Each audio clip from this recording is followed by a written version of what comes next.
मेरा नाम है मास्टर शेफ़ हैप्पी सिंह। आप मुझे मिल पाएंगे celebritypon.com पे। चलिए तो शेयर करते हैं एक और रेसिपी, मैंगो श्रीखंड। ये जो रेसिपी है ये भी मध्य भारत यानी कि सेंट्रल इंडिया से आती है, क्योंकि श्रीखंड जो है गुजरात और मध्य भारत में फेमस है।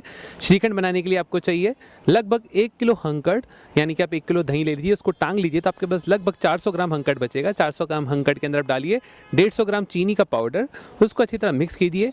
साथ ही में आप डालिए मैंगो का पल्प। एकदम गर्मी का मौसम है, अच्छे मैंगोज आ रहे हैं, तो मैंगो को अच्छी तरह आप पल्प बनाइए मिक्सर के अंदर, उसको डालिए उसके अंदर दही के अंदर और साथ में मिक्स करके रख दीजिए फ्रिज के अंदर कुछ देर के लिए जमने के लिए।